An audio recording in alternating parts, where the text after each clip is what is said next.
All right, ladies and gentlemen and ladies, cats, dogs, children of all ages, and everything in between. You know who it is. It's the kid, Unc, just the pizza freak, resonating at that pizza frequency. And what is that pizza frequency? Well, I am glad that you asked. It means I love talking about pizza. I love making pizza, but mostly I love sharing pizza with people that I give a ship about. Yes, breaking bread with people that I care about. And I have a sneaking suspicion that you two, my friends, also resonate at said pizza frequency, or why else would you be here? And where is here? Well, I am glad. I am certainly glad that you asked. Here we are. This is office hours. We're back at it again. I guess the reality is that we're putting out Noel's, making pizzas. We're out of the corona and all that good stuff, and we're back at it. Here we are. So we got to have some office hours and all that good stuff. It seems like we've got about 9 attendees. Welcome, welcome, welcome. Yeah, so this is our weekly office hours. I don't know if we're going to be doing it weekly or every other week. That's a Noel. That's a Noel for the big man. That's a question for the big man. Just depending on what type of enthusiasm is out there. But you know me, it's Justin Dre. I'm really excited to be here with you. And so what I'm going to do is I'm going to bring Noel on. I'm going to ring. Yes, for those who have been here with us before, I do have the blue bell of pizzaness coming out of retirement. I also have this little guy. This is the Noid that we will all be sure to avoid.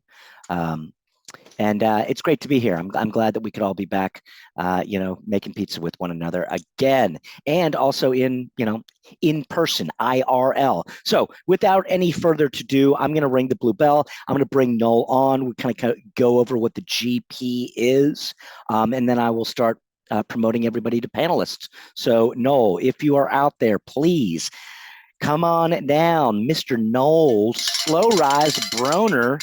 Noel, come on down to the office hours. Now, ladies and gentlemen, we haven't done this for a moment, so you have to bear with us. So hopefully, there he is. Noel, you spotlighted? Hold on, let Justin, me you're in charge of spotlighting. I was just standing here There we go. admiring Huh? how colorful you are. Oh, thank you. Thank you. I'm very colorful. Turn down the saturation. I don't know Is what you're that? working with. Well, I mean, you're very saturated today. Oh no. Maybe it's the light.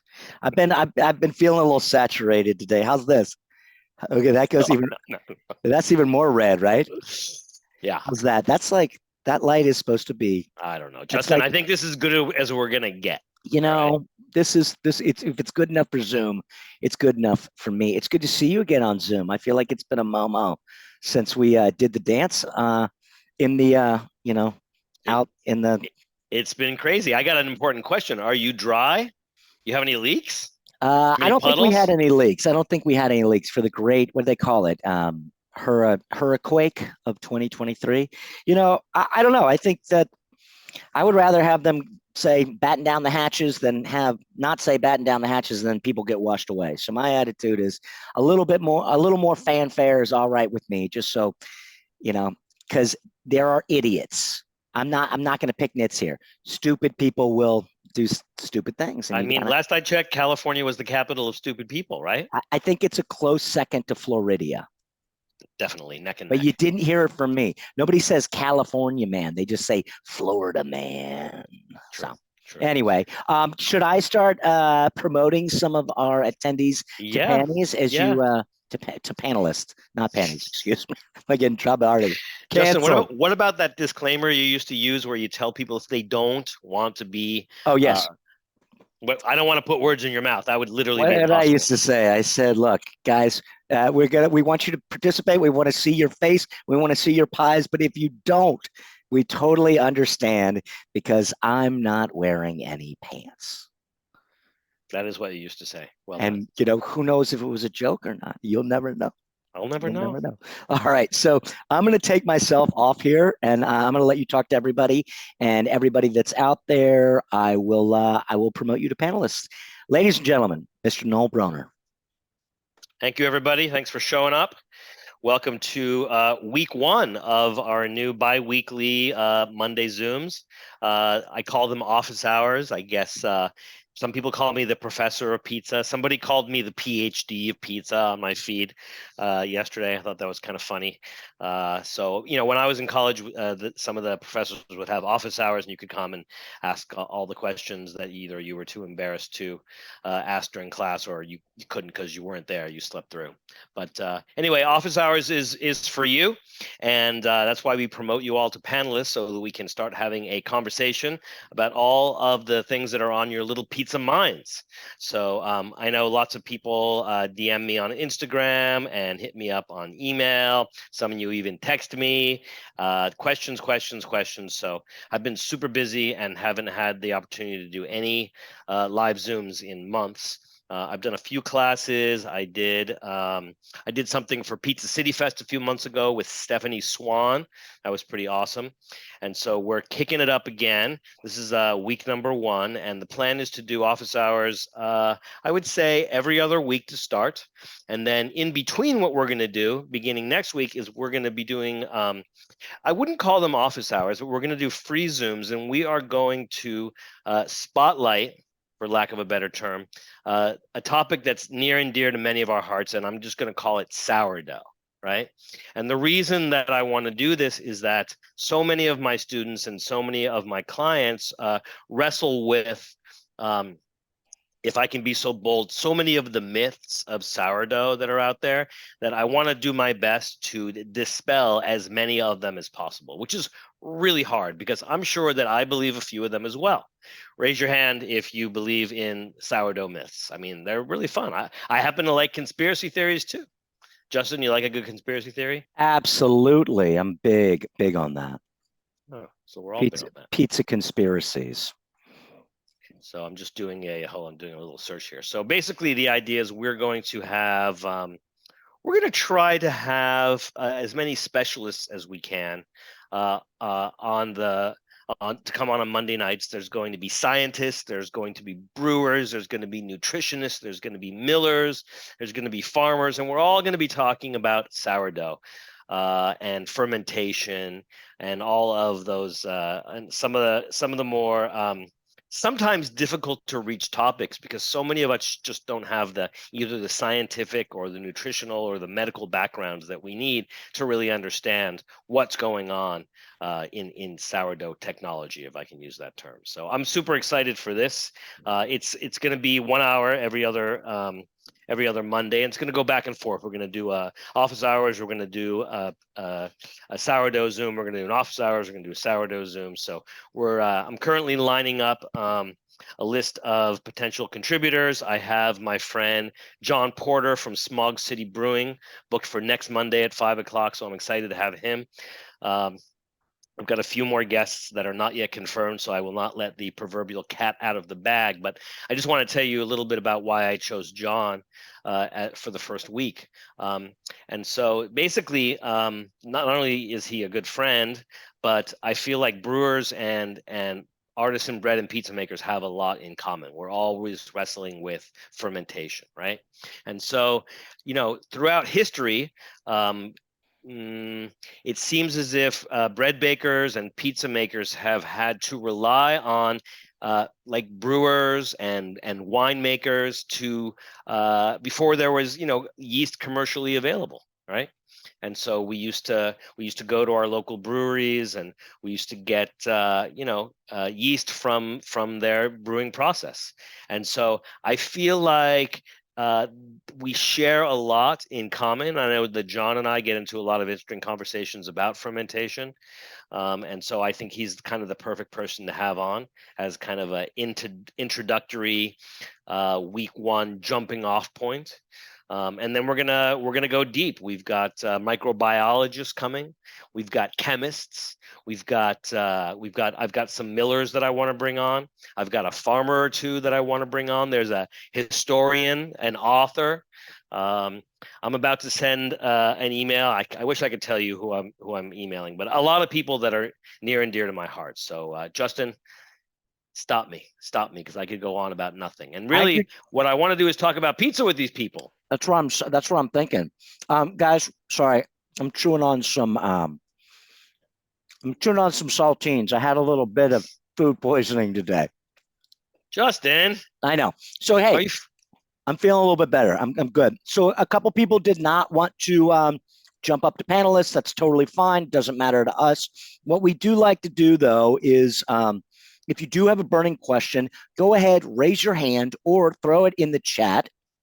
And then I will punt it up to Noel, or Noel can read it. Or if you just want to jump on here and have a conversation, Matt, Matt Yeck, you're the only one that really has your camera. So if you've got questions going, if you want to jump on here and ask Noel a question, we maybe just start with you, bud. Cool, I appreciate that. How you guys doing tonight?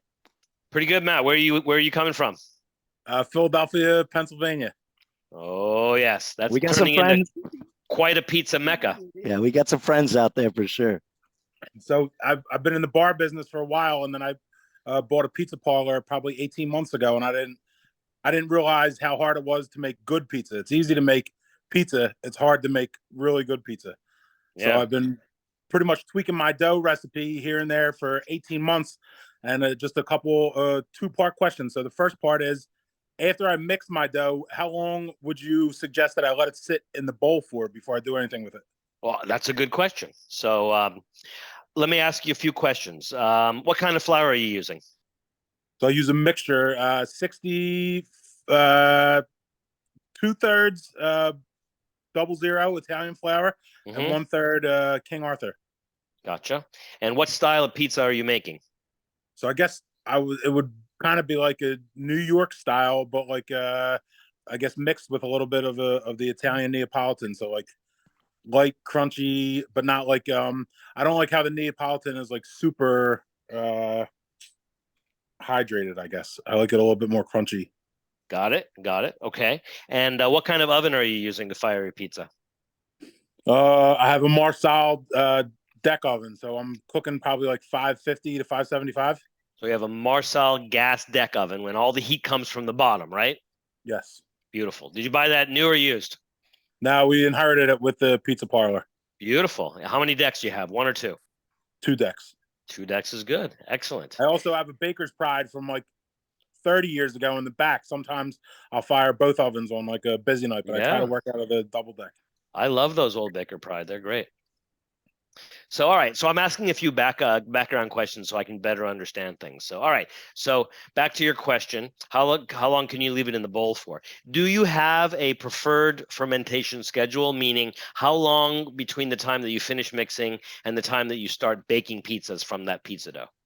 So I'm also tweaking that. I've been using let's see, I've been using a third pouliche, and now I'm trying to back away from the pouliche and maybe do a longer ferment, like a 72-hour ferment with just direct fermentation. Okay. And then what kind of yeast are you using? Just instant, like dry yeast. So there's 2 kinds, just to double check. There's an active dry that you have to add a little bit of water to, warm water, and there's an instant dry that you can just go, instant dry without. Good. All right. Now, so generally speaking, I would say, depending on how much yeast you're using, depending on how warm it is or how cool it is, you can easily leave your dough in the bowl for an hour or two, right? But generally speaking, that's called bulk fermentation. And during that period of bulk fermentation, you're going to want to do a stretch and fold or two. So do you do any stretch and folds? When I put it on the bench so that's the second part of the question. Do I continue with bulk fermentation, or I've been stretch and fold and then balling it up right away and fermenting it in the trays? Good. All right. So here's the thing. You're actually asking a pretty complicated question, even though you might think it's simple. And let me tell you why. For instance, we have a beginner class that Justin and I used to teach. And you're obviously not a beginner, right? You've been in the bar business for a long time, and now you're a professional pizza maker. So you're not a beginner. But in our beginning class, we give people 3 options. All right. Option number 1 is to basically mix the dough, ferment it for an hour or 2, and then ball it up. That's option number 1. Option number 2 would be to ferment the dough for a longer period, maybe up to 4 or 6 hours, and then ball it up, right? Option number 3 would be to do a bulk fermentation and then retard it in bulk overnight and then ball it the next day. That's option number 3.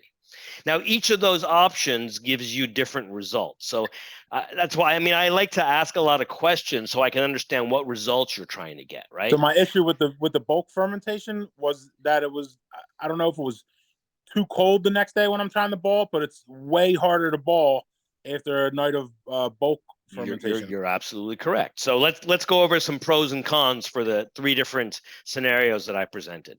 For scenario number 1, if you're just going to bulk ferment for an hour or 2 and ball your dough up, it's real easy to ball the dough up, because after an hour or 2, depending on your hydration, depending on how much yeast, depending on the temperature of the dough, you're going to have a nice relaxed dough. So it's real easy to work with. And I think for that reason and a number of others, that's probably the most traditional go-to method that people make pizza with all over the world. Italians, Americans, and everybody else, right? Because it's fast, easy, and you get the job done.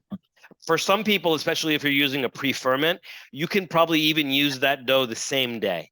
I would say that with a high amount of pouliche or biga or pat fermenté or sourdough, those are 4 of the pre-ferments that I like to use for pizza, you could have dough ready in as little as 6 hours. All right. So that's for method number 1. For method number 2, if you want to, bulk ferment the dough for more than an hour or 2, let's say 4 to 6 hours. What's nice about that is you can do a stretch and fold. You can do 2 stretch and folds. You can do up to 6 stretch and folds, depending on your mixing style, and still have a pretty relaxed dough that's easy to ball. Where you get into trouble, as you mentioned, is if you bulk ferment overnight and that dough builds its strength and structure. What happens the next day is the dough is so strong that you have to let it rest and relax and warm up before you can ball it. Otherwise, it's so strong and has such awesome structure that it pulls back and it's hard to close the seam. Are we on the same page? That's exactly what, yes. That's exactly what it is. So here's the thing. I think you could do it any way you want. I would say the most important thing is to make sure that whatever you're doing, it works with your schedule. There's a way to make the dough do whatever you want to do, but it's a lot of give and take. Like, let me give you a for instance, all right? Let's say you know that you're making your dough in the evening after a big rush, and you don't want to wait 2 hours. You don't want to wait 4 hours. You want to make the dough. You want to get it in bulk. You want to put it in the fridge, and the next morning when you come in at 6 a.m., 5 hours before you open, that's when you want to get the dough out, let it sit for a few hours, ball it, get it back into the fridge for service that evening or the next day. Right? But if the dough's too strong, then what you got to think about is either increasing the hydration, right? That'll make the dough easier to ball, or looking at the flour that you're using and figuring out, all right, maybe I need a dough that's more extensible and I need a flour that matches the gluten quality that I'm looking for, right? So like you mentioned King Arthur flour, that can be pretty strong flour if you're using the high gluten flour. It's medium strong if you're using the bread flour, and the all-purpose or the Sir Galahad, which is one of my favorites, is kind of a weak all-purpose / bread flour. It's strong for an all-purpose, but kind of weak for a bread flour. So I love that you're mixing different flours because you get different capabilities out of each. And so maybe you want to adjust your ratio. I forget if you said you were doing 60-40 or 70-30. But like, for instance, the 00 flour is pretty extensible, right? Did you say you were using Caputo 00? It's the Joni. There you go. So, depending on what you're using and what your hydration is, do you happen to know your hydration? Right now I'm at 66% with hopes to maybe go to 70%. There you go. So I just opened, well, I didn't just open, but I opened a pizzeria a couple of years ago called Flour and Water in San Francisco, and they just opened a brand new location. And I happen to know that they're still using a dough that's up around 70 or 72% hydration and a pouliche. So it's a pretty wet dough, but I got to say, if you're looking for something that's light and airy and has a nice open hole structure, you wanna hedge up towards that 70%. I'm not saying you can't do it through fermentation at a lower hydration, but if you're telling me, for instance, that you wanted to bulk ferment overnight and that it was too hard, dough was too strong the next day, then a little water goes a long way. Okay. Yeah, that makes sense. And then if I'm let's say I let it rest for 2 hours and I ball it up and I'm putting it in a walk-in at 38 degrees, is that like maybe should I get something that's closer to 50 to 55 degrees to? That's a good question. So how many days did you say you like to ferment your dough? Well, if I'm not gonna use a pouliche, I would like to go 72 hours. Or if I do the pouliche, it will be after 48 hours. I make the pouliche tomorrow. I make the batch of dough, and then I use it the following day. I got it. Now, here's the thing about pizza, and I'm going to answer your question, but here's the thing about pizza. You make dough on a Monday, and you don't know how busy you're going to be Tuesday, Wednesday, Thursday, Friday, Saturday. I mean, you're lucky if you do, but it's not like a bakery where you know how many baguettes you're making and how many brioche you're making and how many bagels you're making every day, right? Because you have standing orders, or when you're out, you're out. You're not really allowed to run out of pizza in a pizzeria, right? Unless you're Anthony Mangieri or my friend Joey down in Orange County, but most people don't want to run out of dough. So what I would say is that you want to have a dough that's engineered to go. Let's say your target is 2 to 3 days, but it can definitely go 3, 4, even 5 days. So I would say that's what I was kind of toying with. Like I would like to use it on the second day and then still maybe use that batch at the end of the fourth day and just keep like replenishing behind it. It's a kind of a delicate calculation. And so the earlier that you use your dough, I would say the more yeast you're going to need and probably the more pre-ferment. The longer you're going to ferment it, the less yeast you need and the less pre-ferment. In fact, I would say that if you're going to go 3, 4 days, you don't need any pre-ferment, right? Okay. Because pre-ferment is pre-fermented dough, and depending on how you define it and depending on what pre-ferment you use, like a pâte fermentée, which is old dough in French. Sorry, I don't speak French, but that's basically what it is. You can use old dough in as little as 4 hours and probably up to 48, right? That's a typical or traditional French pre-ferment, right? But if your dough is fermenting for 48 hours, your whole dough is really a pâte fermentée, right? So the pre-ferment is it gives you flavor, it gives you aroma, it gives you fermentation that you don't get if you have a very short fermentation schedule, but you don't need it as much the longer you go on fermentation. So the thing about what I say on these Zooms is that nothing is 100% true or 100% false. You got to put it into your equation and see how it works for you, because I might not be accounting for something. Like, for instance, I haven't even asked you how much yeast you're using. I don't know. Do you know what percentage of yeast you use as a percentage of flour weight? Well, I'm using 2 in the summer months when it's like super hot and humid in Philadelphia. I'm using 2 grams of yeast per kilo of flour. Okay, so that would be about 0.2%. Yeah, and then I pump it up to probably 4 grams in the wintertime when it Okay, good. Now here's what I would say. I'm on the West Coast, so for me, my winter is probably like your summer at times, right? And my well, anyway, I'm getting off base. Here's what I would say. I think you can go as low as 0.1% instant dry yeast in the summer months and bump it up to 0.2. When you bump it up to 0.4, like in the winter months, you're getting into like bread territory, and you might have a problem controlling fermentation, even if it's really cold. Okay, and then if I'm balling the dough and I'm letting it go, once it's in the 38-degree walk-in, is it fermenting at all once it drops Good below? Good question. So it's definitely fermenting if it's in bulk. Okay. Because you have this idea of thermal mass, and the more mass you have, the more fermentation that's going on inside. One of my clients that I'm working with, who's in Boston, I think he's on this Zoom, he was having this issue where his dough was over fermenting in bulk, and I asked him to put a thermometer in it, right? Because his walk-in was at 38 degrees, but what we realized was that in the center of that big mass of dough, it was 50 degrees. Right? You would think that if you put a big mass of dough in a 38-degree walk-in, the whole dough would come down, but there's a lot going on inside of that mass.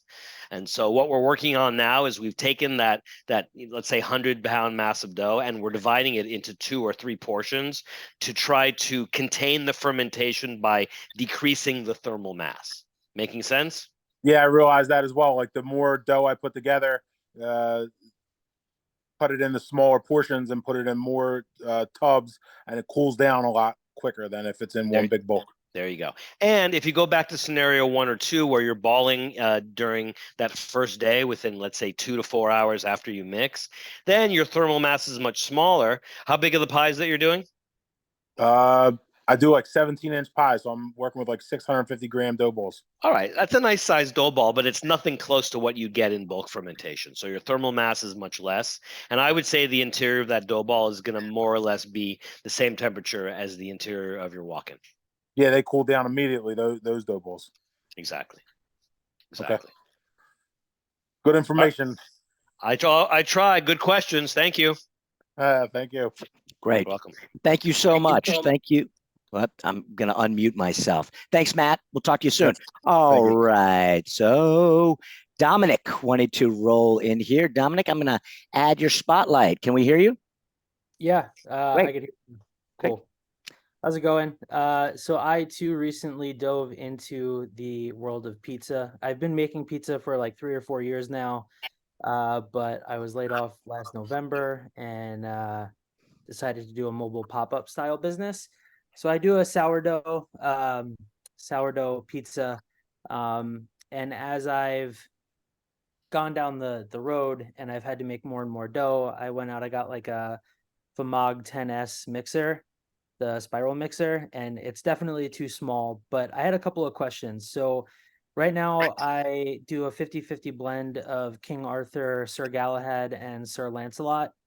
Wait, Overall, 50-50 of 3 different flours, right? What? No, it's 50-50. It's the Sir Galahad and Sir Lancelot. Okay, sorry. Yeah. Got it. And then I do a 24-hour bulk fermentation. I ball the dough and then I put it back in the fridge overnight, and then I use it the following day. Depending on when the event is, it could range anywhere between like 12 and like 5 p.m. So I guess some of my questions are really around like dough temperatures and like mixing. Yeah. So I don't know if it's the flour that I'm using, but I feel like I never quite passed the windowpane test, and I'm mixing the dough until it reaches about anywhere between like 80 and 82 degrees. And I feel like it works, but I feel like there's definitely something that I'm missing there.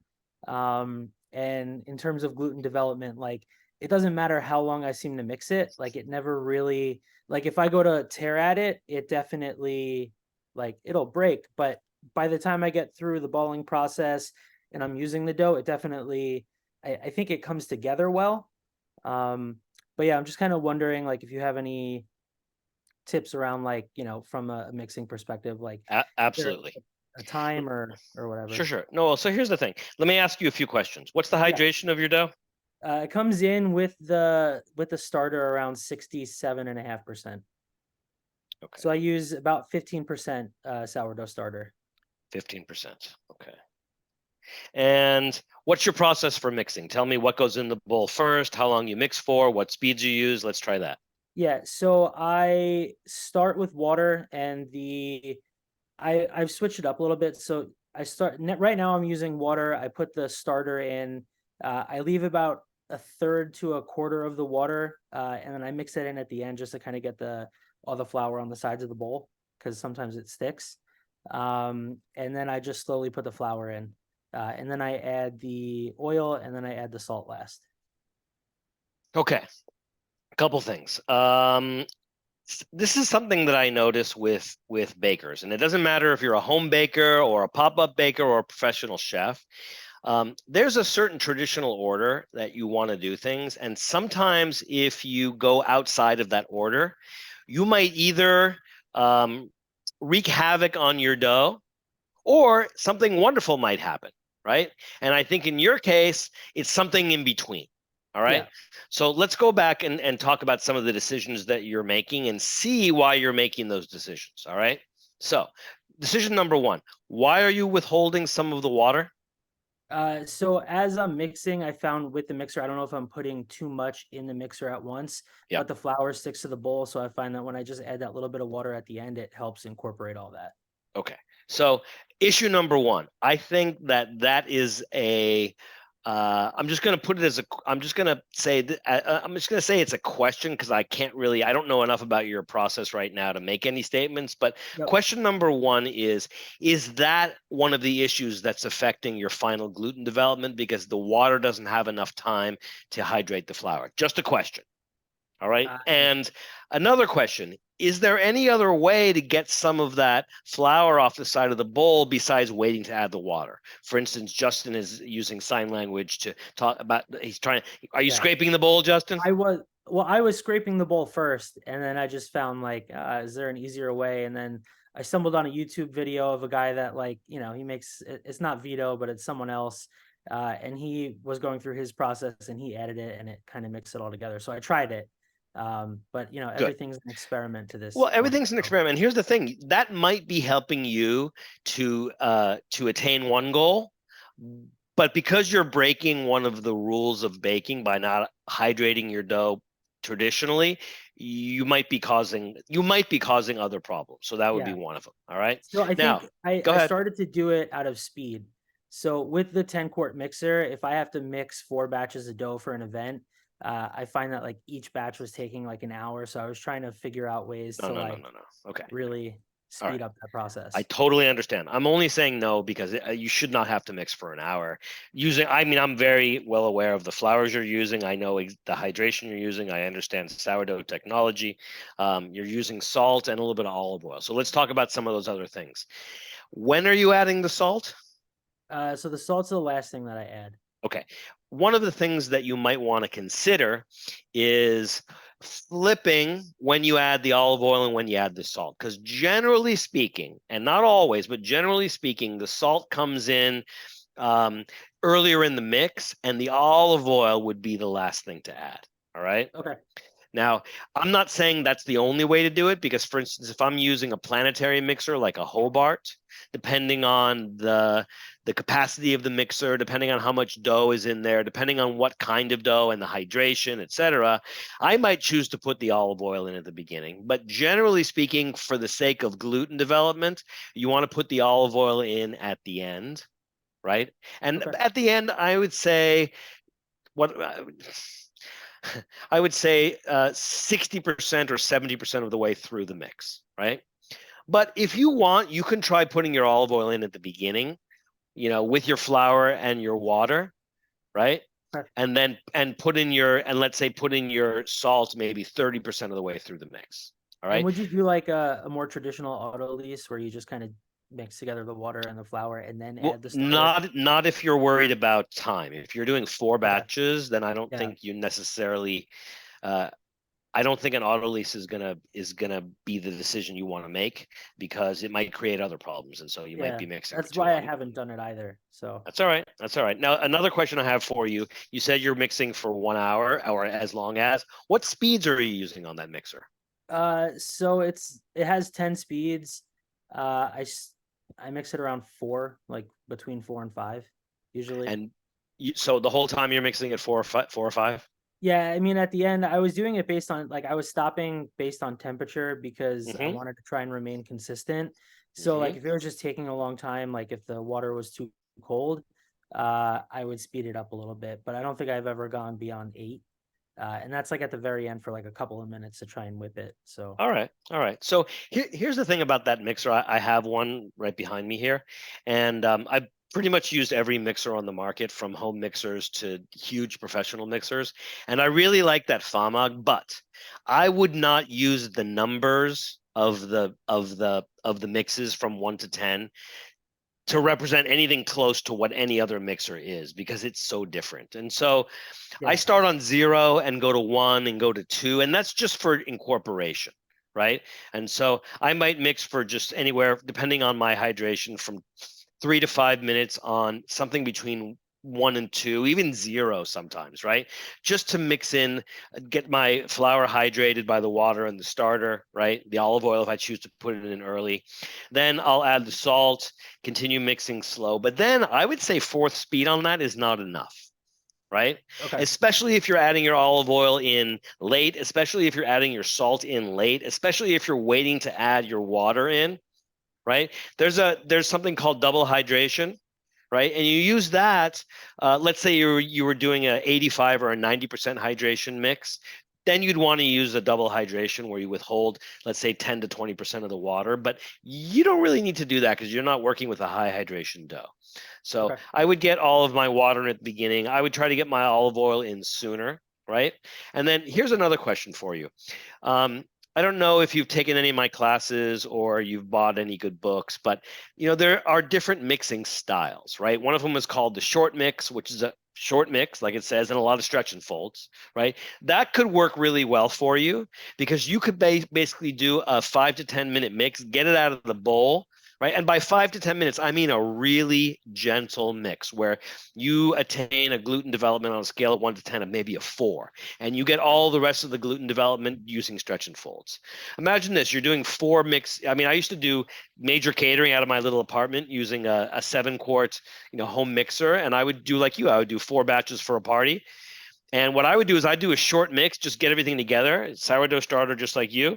And I would just be doing stretching folds in Cambro containers. And that's how That's I what would I'm finish doing. the gluten development. And it works great. But you shouldn't have to mix for more than 5, 6, 8 minutes tops for each batch. Okay. Right. Okay. So So get everything incorporated and then speed it up to like 7 or 8, you said? yeah. Now, here's the thing. When you talk about a window pane test, depending on the style of mix that you do, right, that determines what you're looking for in the window pane. So if you're doing a short mix, right, with a bunch of stretch and folds that never goes above traditional first speed, you're looking for a level of gluten development on a scale of 1 to 10, it's maybe a 4.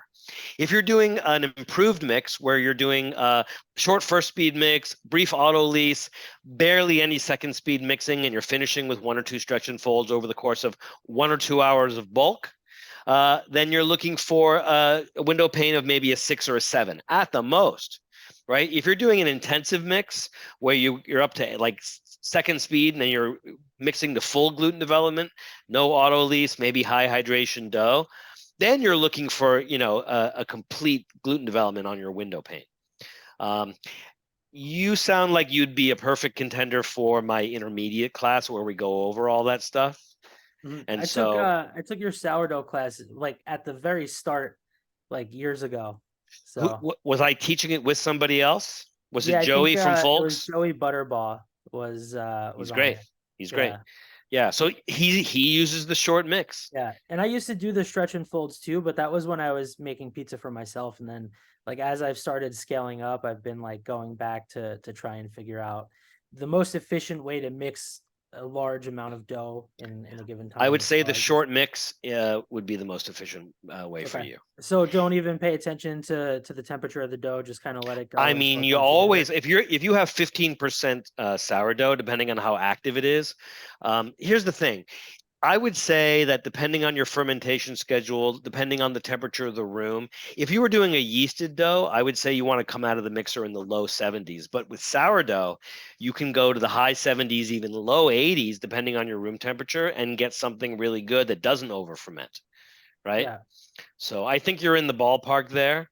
I don't generally go over 78 degrees in general, but if it's really cold, I know people that go up to 85 degrees as a desired zone temperature straight out of the bowl. Okay. All right. Yeah. Great. Cool. Thank you. Well, Welcome. thank you so much, Dom.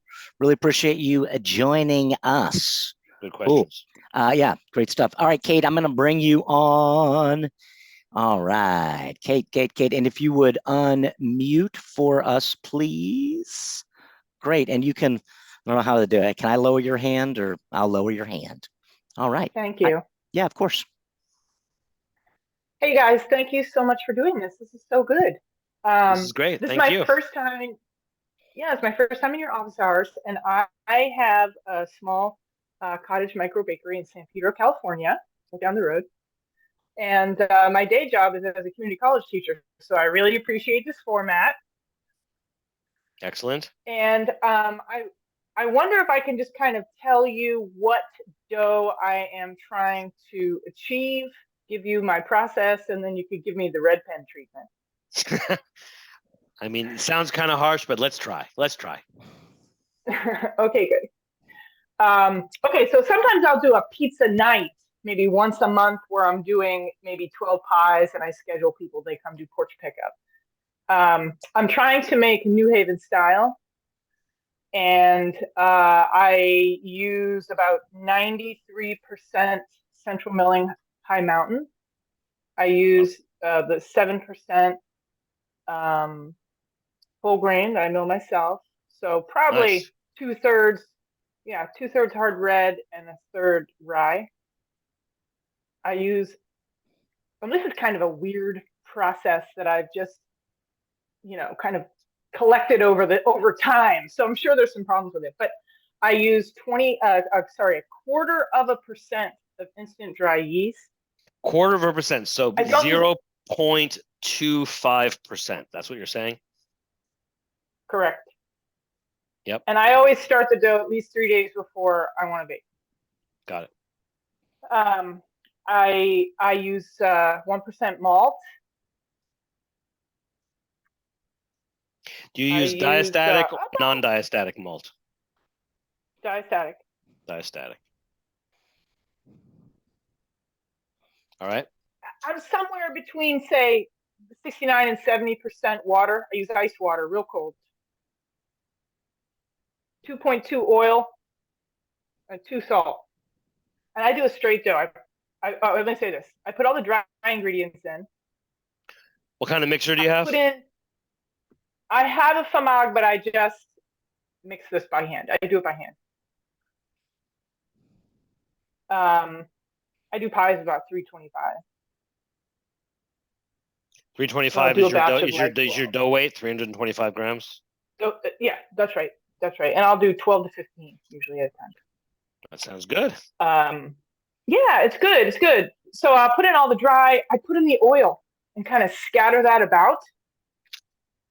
And then I put in the water. I'll mix it, and I'll come back to it and do a bit of kneading, and then I'll let it sit for 15, 20 minutes, and I'll come back and do a set of knead. I'll do maybe 3 kneads or so. I get the gluten going, but I'm going to leave it in the fridge for so long. I don't worry too much about it. I'll ball it up. I'll put it in separate containers, maybe 2 hours on the counter of kneading, and then I put it right in the fridge, 39 degrees for 3 days, 4 days, sometimes push it. It bulks. It kind of sometimes pops the top off. I have to get better containers. And then when I'm ready to bake, I take it out, I reball it, I let it rise, I use it. I know. It works though. It really works. What doesn't kill you makes you stronger. It works. I got it. Right. And I didn't used to do that. I didn't used to do the reball after bulk, but I just find that, I don't know what it is. It's not all that whole grain, because even at 1/4%, 0.025, that thing it's popping the top after like well, okay. 2.5 days. Where do you live? San Pedro. Oh, okay. And is this your by Long Beach? Is this your process in the winter, in the summer, all year round? All year round. And so are you by the all water? All year round. Yeah, right. So I'm in Santa Monica. Justin's in Venice. Fog. You're in the fog. So is it safe to assume that it's always like 70 degrees in your place? Always 72, right, 74. So good. Okay. So and fermenting really does move right along here. Yeah. Okay. Well, here's the good news. It sounds like your process is pretty rock solid. I like the high mountain. I like the whole grain. Did you say a little bit of rye as well? Mm-hmm. Yeah. I like that you're doing some fresh milling. Maybe. Good. I like the diastatic malt. I like the 3-day ferment. I think ice water is good. I like the olive oil. I like the salt. There's 2 things that are of concern. Number 1 is the amount of yeast you're using, and number 2 is the reballing. Did you see me wince when you told me you reballed? Yeah. I'm sorry to do that. No, no, no, no, no, no, no. Here's the thing. A lot of people reball. A lot of people reball. And you're doing it because you have to do it, not because you want to do it. And so a lot of people punch down their dough too, right? But not because they want to, either because they were told they have to or they feel that they have to. So here's what I would say, right?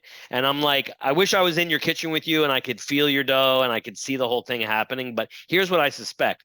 You're using too much yeast. Your dough is over fermenting, even at 39 degrees, right? And that's why you have to punch it down. And so that's going to be something that you're going to have to look at before you can move on to making awesome pizza.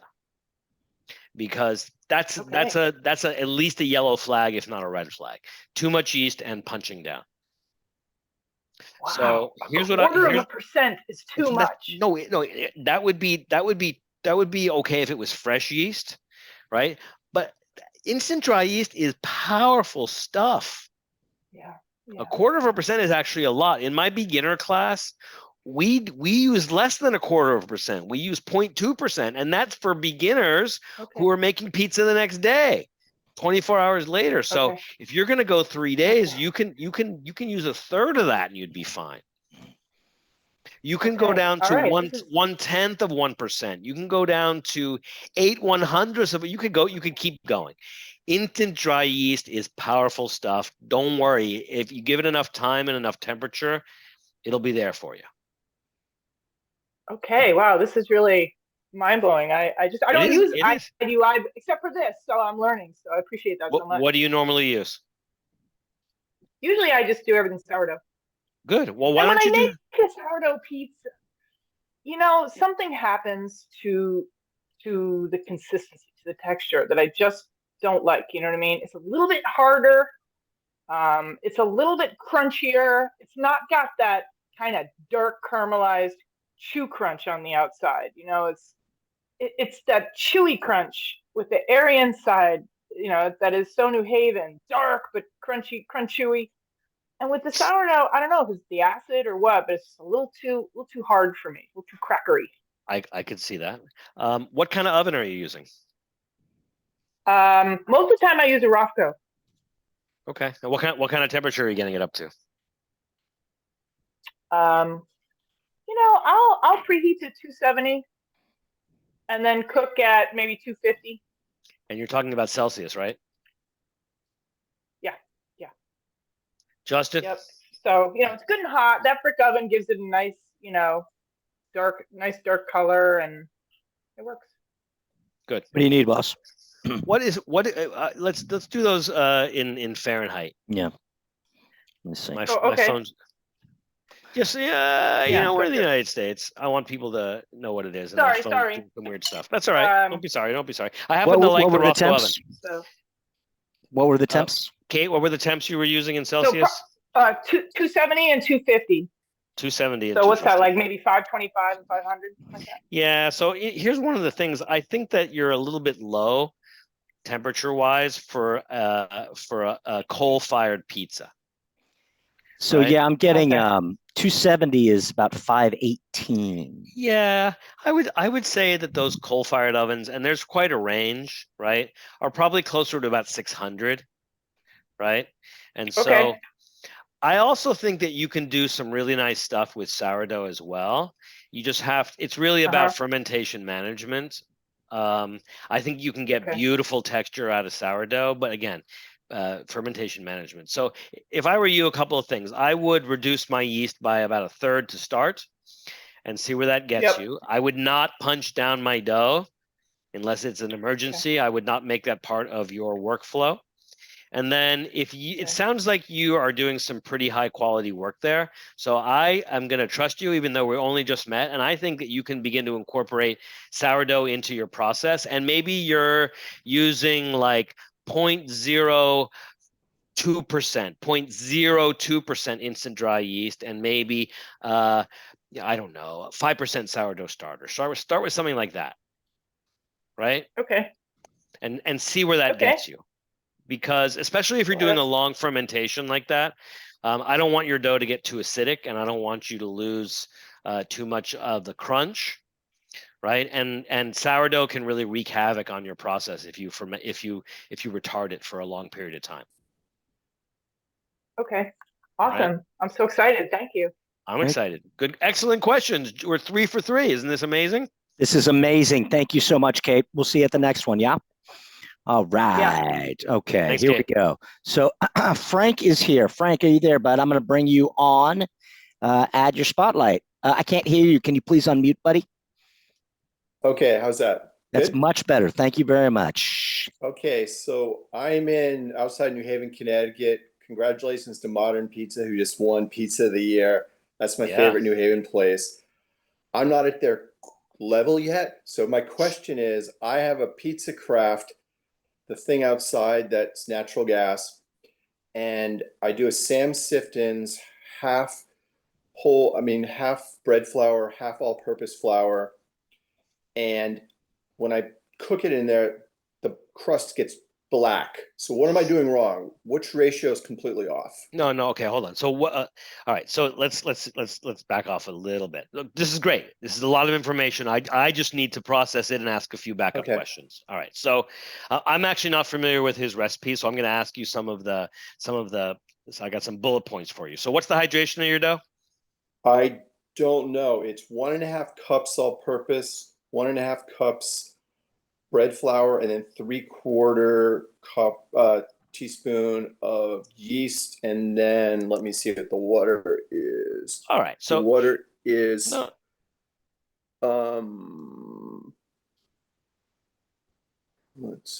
let's not worry because you're doing it in volume. 1.5 cups, so it's almost all like a third. Then we're gonna have to get you a scale, Frank. We're gonna first thing for you, Frank, is definitely to buy a scale. Or you already have one.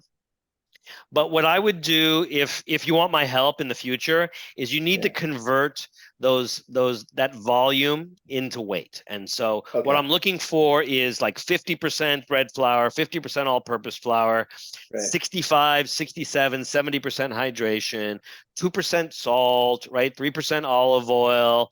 I don't know, 1% fresh yeast, 0.5% fresh yeast, 15% sourdough starter. Then we can start a conversation. But you know what? We can still have a conversation even if you don't know any of this stuff. No problem. So what causes it to turn black? Hold on. Well, we're going to get to that. So you burnt your pizza. That's what caused it to turn black. So let me ask you a question. What kind of flour are you using? King Arthur all-purpose and bread.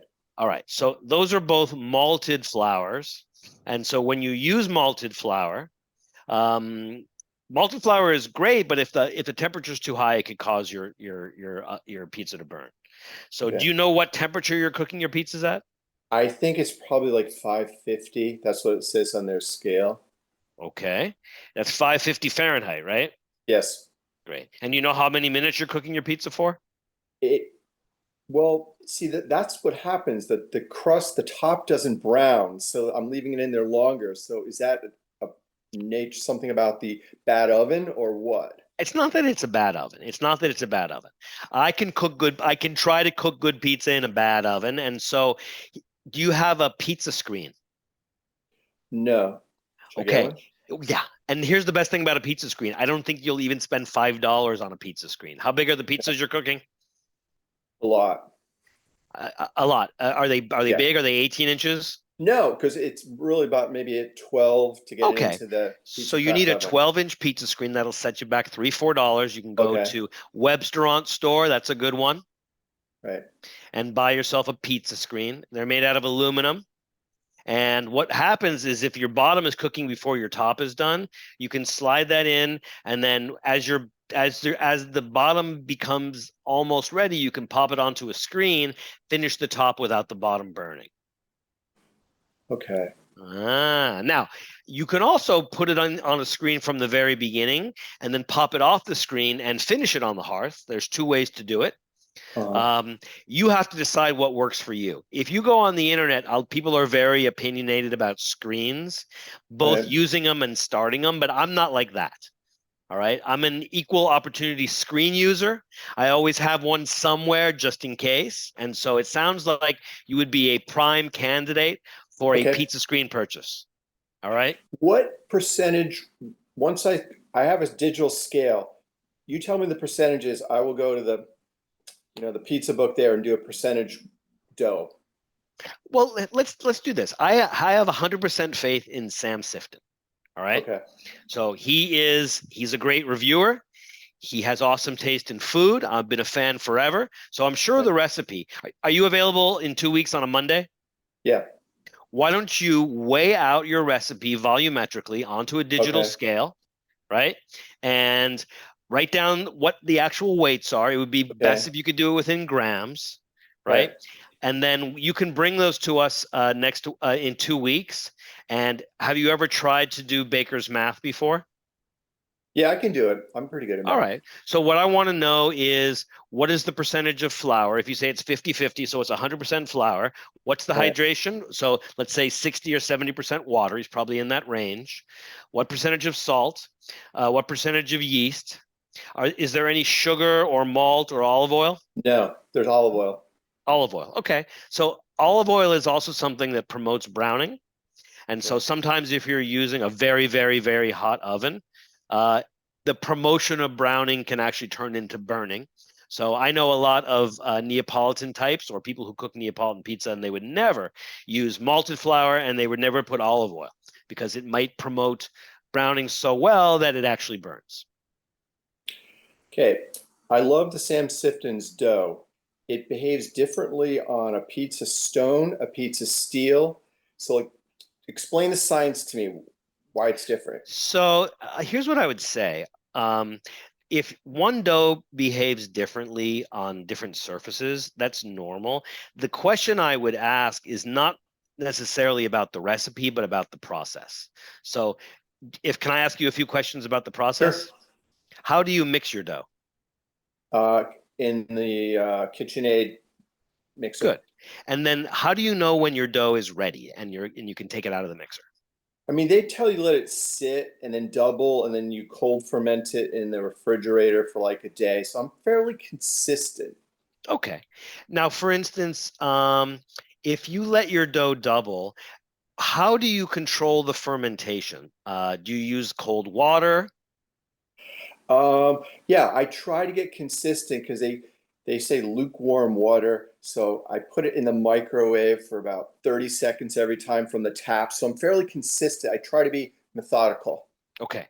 Here's the issue. Ready? You sound like you would be a consistent, methodical baker, but you're working with a recipe and a process that is intended to be, for lack of a better term, dummy proof, and you're no dummy. So you need to take the training wheels off. Okay. You need to go from volume to weight. And also you need to start tracking your times and temperatures. And so we do this in the beginner class. We do this in the intermediate class. We do it in all my advanced classes. And I do it with all my professional clients. You need to start a dough journal, right? I want to know, what is the temperature of your room when you start mixing? What is the temperature of your flour? Right. What's the temperature of your water when it comes out of the microwave? What's the temperature of your dough after mixing for 3 minutes? Okay. What's the temperature of your dough when it comes out of the oven? Out of the mixer. All these things, right, are the elephant in the room, are the ghost in the machine.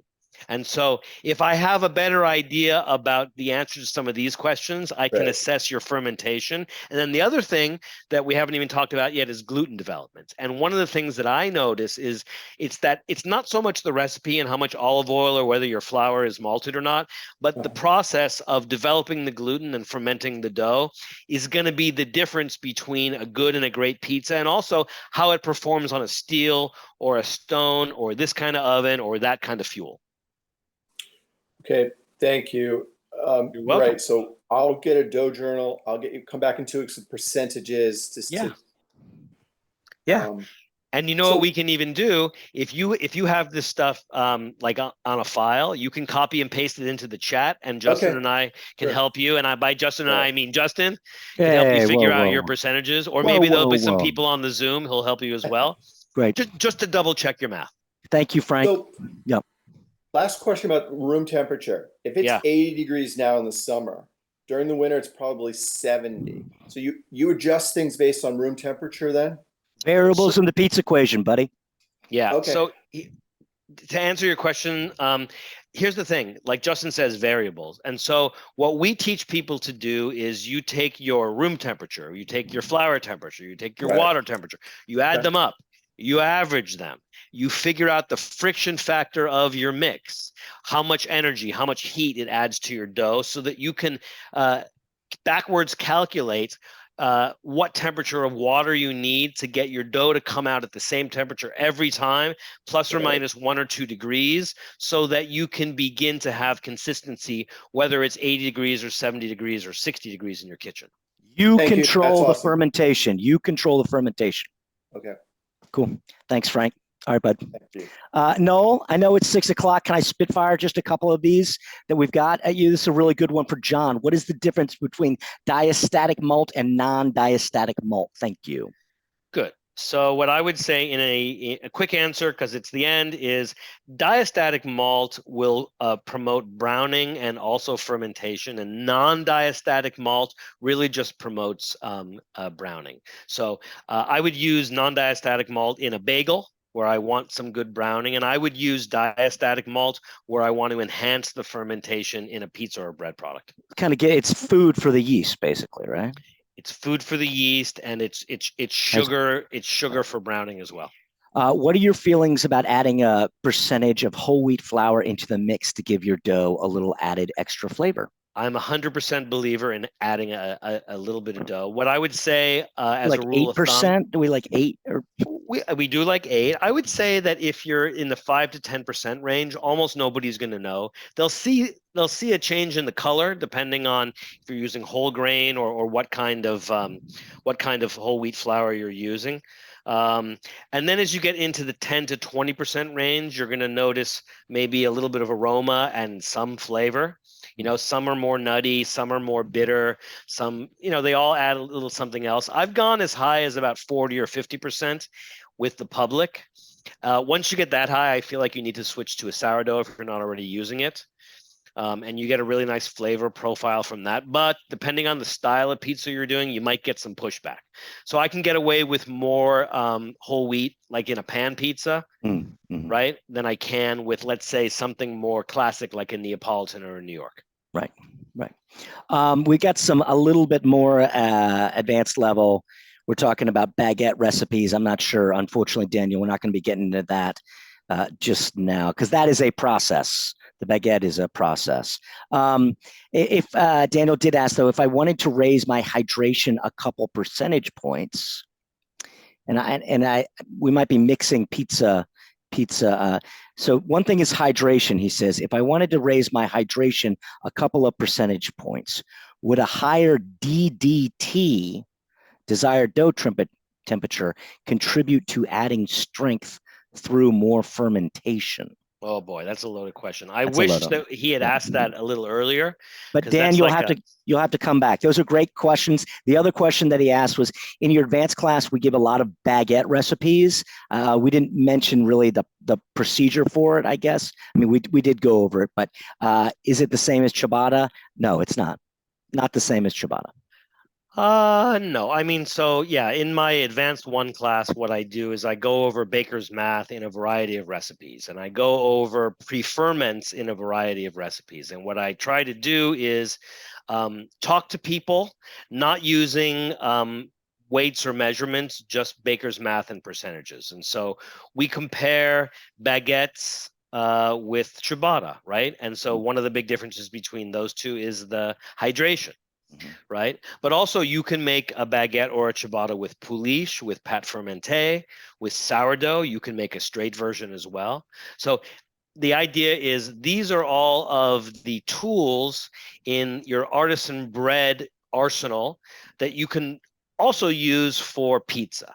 Right. And so I was just trying to kind of communicate certain differences and certain similarities with regards to pre-ferments, with regard to hydration, with regard to yeast levels, these kinds of things. So, I mean, we always came at people and say, what kind of pizza do you like to eat? Is that the type of pizza that you want to make and share with people? Now let's find this process, because we've said it 1,000 times. A recipe does not a pizza make. It's more about the process and what the different variables within that process.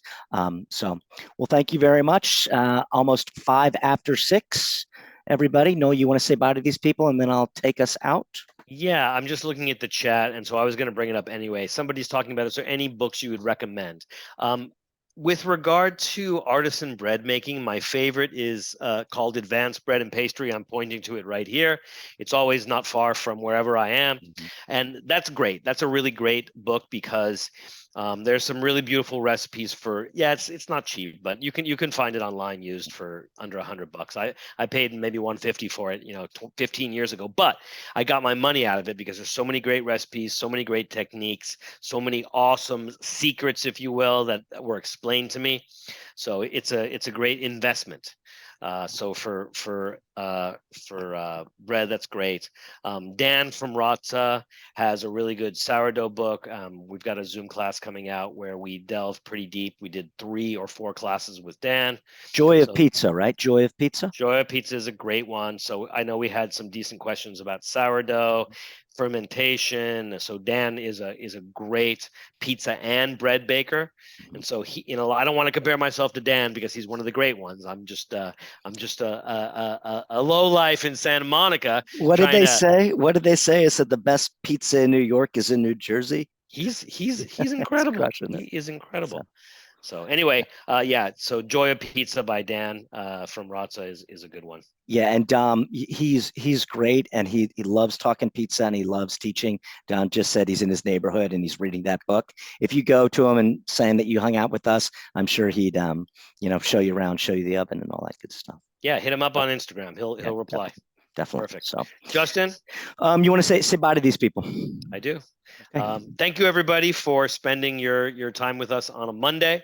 I'm glad we were able to do this. I really, really, really enjoy answering questions and getting to know people at all levels. It's always exciting to me when people go from wherever they start to wherever they end up, whether they're going from the bar business to the pizzeria business or doing a pop-up with sourdough or just firing off 12 or 15 pizzas out of their oven in San Pedro. These are all, you guys are my people. And so when I started out, I was just like you, and now I'm just like me, and we're all connected by this beautiful thing called pizza. And Justin, may I thank you? I know that you had a rough morning. I know that you didn't have to be here. You're here for the love of pizza. Okay. So thank you for joining us. Couldn't do it without you. Why don't you take us out? All right, everybody. Thanks for hanging out with us. We'll see everybody in 2 weeks. If you had fun, tell your friends. If you didn't, tell your enemies. And you know what we say. We say pizza always. And always pizza, pieces and slices. Noel's at Slow Rise. I'm at Pizza Frequency. We'll see you guys on the interwebs. Thanks, everybody. With love. Beautiful. Thanks, Justin. Pieces.